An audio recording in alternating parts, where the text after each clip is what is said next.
পুরানো বিবাদের জেরে প্রতিবেশী এক যুবকের ছুরির আঘাতে মৃত্যু হলো এক ব্যক্তির। ঘটনাটি ঘটেছে মালদার হবিবপুর থানার বৈদপুর অঞ্চলের পার্বতীডাঙ্গা এলাকায়।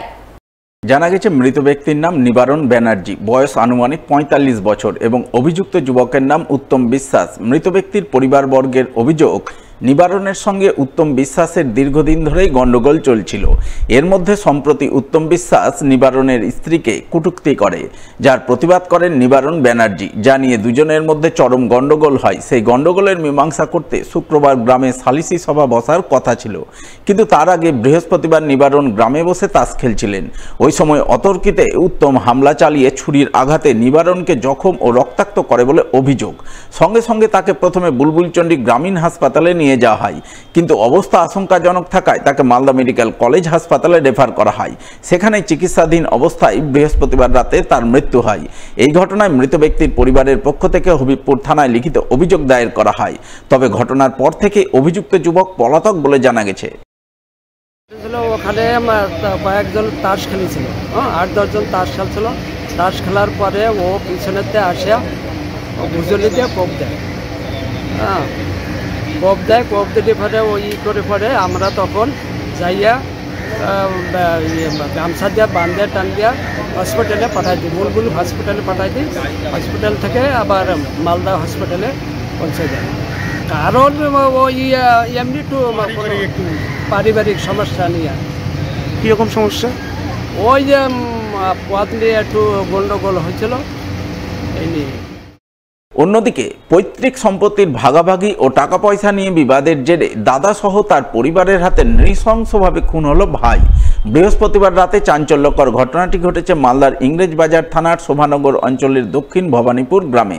জানা গেছে নিহতের নাম মির্জা আজাদ, বয়স ৩৪ বছর। তার স্ত্রীর অভিযোগ, তার ভাসুরের সঙ্গে তার স্বামীর জায়গা জমি ভাগাভাগি নিয়ে দীর্ঘদিন ধরেই গণ্ডগোল চলছিল। সেই গণ্ডগোলের জেরেই বৃহস্পতিবার রাতে তার ভাসুর সহ ভাসুরের পরিবারবর্গ মিলে স্বামীকে নৃশংসভাবে কুপিয়ে খুন করে। এই ঘটনায় তিনি পুলিশে লিখিত অভিযোগ দায়ের করেন। সেই অভিযোগের ভিত্তিতে পুলিশ একজনকে গ্রেপ্তার করলেও বাকিরা এখনো পলাতক রয়েছে। তিনি চান ঘটনায় জড়িতদের কঠোর শাস্তি হোক। জায়গা জমি নিয়ে আমার ভাসুরের সাথে ছোটমোটো একটা ঝগড়া ঝামেলা, তার মধ্যে ওর পুরো ফ্যামিলি মিলে আমার হাজব্যান্ডকে মার্ডার করে দেয়। গাছপালা বিক্রি করে দিচ্ছে, টাকা পয়সা ও সব একাই নিবে, আমাদেরকে কিছু দিবে না বলতে গিয়ে আমার হাজব্যান্ডকে মেরে দিয়েছে। হাসুয়া নিয়ে কোপ ঝেড়ে ঝেড়ে পুরো একদম এটা পুরো কেটে দিয়েছে। কতজন ছিল ওরা? ৬ জন। ৬ জন ছিল। ও ছিল, ওর দুটো বউ ছিল, দুটো মেয়ে ছিল আর একটা ছেলে ছিল। আমি চাই যে আমার হাজব্যান্ড চলে গেছে, আমার কেউ নেই, আমার 10 মাসের ছোট একটা বাচ্চা আর আমি, আর কেউ নেই আমার হাজব্যান্ড। আমি চাই ওর ফাঁসি হোক। মালদার মানিকচকের ভূতনির দক্ষিণ চণ্ডীপুর কাটা বাঁধে সংযোগকারী রাস্তা তৈরি হচ্ছে লক্ষ লক্ষ টাকা বরাদ্দে, অথচ সেই রাস্তা তৈরিতেই উঠল নিম্নমানের অভিযোগ তুলে সরব হলেন এলাকাবাসী। প্রতিবাদী এলাকাবাসীকে মারধর করার অভিযোগ উঠল ঠিকাদারের লোকজনদের বিরুদ্ধে। এই ঘটনাকে কেন্দ্র করে বৃহস্পতিবার বিকেলে উত্তেজনা ছড়ায় ভূতনির দক্ষিণ চণ্ডীপুর কাটাবাঁধ এলাকায়। ঘটনায় এলাকাবাসীর অভিযোগ, রাজ্য সরকার ১,৩৫,০০,০০০ টাকা বরাদ্দে দক্ষিণ চণ্ডীপুর কাটাবাঁধের অংশে গার্ডওয়াল সহ রাস্তা তৈরি করছে, কিন্তু সেই রাস্তা তৈরির গার্ডওয়ালের কাজ হচ্ছে নিম্নমানের। গার্ডওয়ালের নিচের অংশে ঢালাইয়ের কোনো রড ব্যবহার করা হচ্ছে না, পরিবর্তে কাঠের মোটা মোটা গুঁড়ি ব্যবহার করা হয়েছে। তার ওপরেই ঢালাইয়ের কাজ চলছে। এছাড়াও কাজে নিম্নমানের সিমেন্ট ব্যবহার করা হচ্ছে, যা দেখে তারা প্রতিবাদ করেন। আর প্রতিবাদ করার দরুন ঠিকাদারের লোকজনেরা প্রতিবাদকারীদের মারধর করে। এই ঘটনায় এলাকাবাসীর পক্ষ থেকে বৃহস্পতিবার রাতে ভূতনি থানায় লিখিত অভিযোগ দায়ের করা হয়। পুরো নিম্নমানের সিমেন্ট দিয়ে কাজ চলছে, যা রাস্তা মানুষ বাড়ির কাজ পর্যন্ত করে না, যা সিমেন্ট দিয়ে গার্ডওয়াল ঢালাই করছে এবং কোনো রকম রড ছাড়াই একদম পুরো নিম্নমানের কাজ। আর কোন রকম ইঞ্জিনিয়ারকে দেখতে পাচ্ছি না আমরা এখানে। কন্ট্রাকশন চলছে, যখন বলি যে আপনার ঠিকাদার তাহলে ওপর মহলকে আপনারা রিপোর্ট করুন এই কাজটা নিম্নমানের হচ্ছে, ওনারা আসবেন, আগে পরীক্ষা নিরীক্ষা চালাবো, আমরা দেখবো ওই কাগজ যে পাস হয়ে যাচ্ছে, তাহলে আপনারা কাজ করবেন দিব্যি। তারপরে এখান থেকে ঠিকাদার কেবলমাত্র 5 মিনিটও হয়নি বেরানোর পরে বেরিয়ে গিয়ে সাইডে থেকে ঠিকাদার বাঁধের উপর থেকে ফোন করে কিছু দক্ষিণ চণ্ডীপুরের সন্ত্রাসবাদী লোক, ঠিকাদারের পক্ষের লোক আমাদের এসে কোনো না কথা বলা না শোনা, ওরা সিরিয়ালি এসে পিন্টু ঘোষ আমাকে বা আমাদের এখানে যতগুলো আমরা সবাই ছিল সবাইকে লাঠি এক ধর থেকে লাঠি পিটতে লাগলো।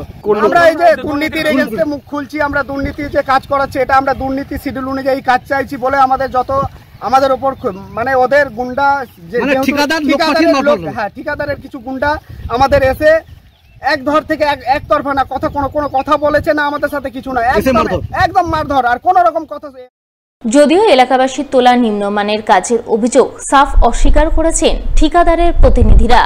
তাদের বক্তব্য, নিম্নমানের কাজের কোনো প্রশ্নই নেই, শিডিউল মেনে কাজ হচ্ছে, আর এলাকাবাসীকে মারধরের অভিযোগ পুরোপুরি মিথ্যা।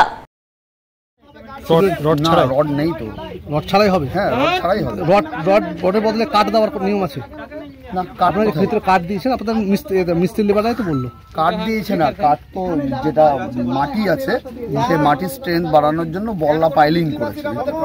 এটা ঢালাই কাঠ নাই একদম।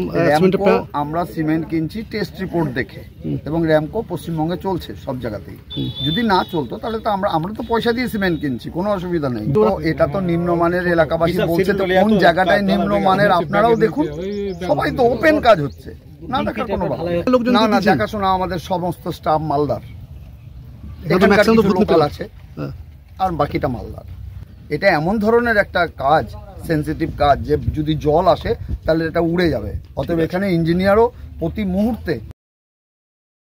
শুক্রবার মালদার হবিপুর ব্লকের দুটো অঞ্চলের বিভিন্ন এলাকা ও সরকারি প্রতিষ্ঠান ঘুরে দেখে সরকারি বিভিন্ন প্রকল্পের কাজকর্ম ও পরিষেবা পরিদর্শন করলেন জেলা শাসক নিতিন সিংহানিয়া। এদিন তিনি প্রথমে হবিবপুর ব্লকের কান্তুরকা অঞ্চলে পরিদর্শনে যান। সঙ্গে ছিলেন হবিবপুরের বিডিও মনোজ কাঞ্জিলাল সহ অন্যান্য প্রশাসনিক আধিকারিকরা। তাদের নিয়ে প্রথমে জেলা শাসক কান্তুরকা অঞ্চলের বিভিন্ন রাস্তাঘাট, পানীয় জল পরিষেবা, রেশন পরিষেবা, স্বাস্থ্য পরিষেবা ও সারের দোকানে সার ও কীটনাশক বিক্রির নানান বিষয় খতিয়ে দেখেন। এরপর তিনি বাংলার আবাস যোজনার ঘর তৈরি, বিভিন্ন প্রাথমিক বিদ্যালয়ের পঠন পাঠন, ছাত্রছাত্রীদের উপস্থিতি, মিড ডে মিল ব্যবস্থা ইত্যাদির বিষয়ে প্রয়োজনীয় খোঁজখবর নেন। এরপর তিনি জাজইল অঞ্চলের মানিকরায় যান। মানিকরা কালী মন্দিরে ভক্তদের জন্য কি কি সুযোগ সুবিধার প্রয়োজন রয়েছে তা খতিয়ে দেখেন এবং আগামী দিনে সেই সমস্ত সুযোগ সুবিধা প্রদানের জন্য বিভিন্ন উন্নয়নমূলক কাজ করার আশ্বাসবাণী শোনান জেলা শাসক নিতিন সিংহানিয়া। আজকে আমরা হাবিবপুর ব্লকের কান্তুরকা গ্রাম পঞ্চায়েতের বিভিন্ন যে গভর্নমেন্ট ইউটিলিটিসগুলো আছে সেগুলো পরিদর্শন করলাম। গভর্নমেন্টের কিছু স্কিমস আছে, বাংলার বাড়ি থেকে শুরু করে দুয়ারে রেশন, বিভিন্ন স্বাস্থ্যকেন্দ্রগুলো আছে, আইসিডিএস সেন্টার্স আছে, স্কুলস আছে। কিছু আমরা হার্ডওয়্যার শপসেও গেলাম যাতে ইট বালির যে দামগুলো আছে নিয়ন্ত্রণ থাকে সেটা ভিজিল রাখার জন্য। প্লাস ফার্টিলাইজার শপস ভিজিট করা হচ্ছে, ইন্সপেকশনস হচ্ছে। প্লাস আমরা এখন মানিকরা মন্দিরে এসেছি। এখানে যেহেতু মেলা হয় এবং সারা বছর অনেক মানুষ ট্যুরিস্টস আসেন, তো এখানে আরও ফেসিলিটিসগুলো কী করে বেটার করা যায় তার জন্য একটা রাস্তাটা ওয়াইডেনিং করতে হবে। তার জন্য অ্যারাউন্ড 50 লাখ আমরা এখানে একটা বাজেট নিয়েছি। তার সাথে সাথে হাই মাস্ট লাইট করতে হবে, একটা কমিউনিটি টয়লেট কমপ্লেক্স করতে হবে। আরও এখানে মন্দির কমিটি এবং আমাদের যারা লোকাল জনপ্রতিনিধি আছেন তাদের পরামর্শ অনুযায়ী যা যা করতে হবে মানুষের জন্য সেটা আমরা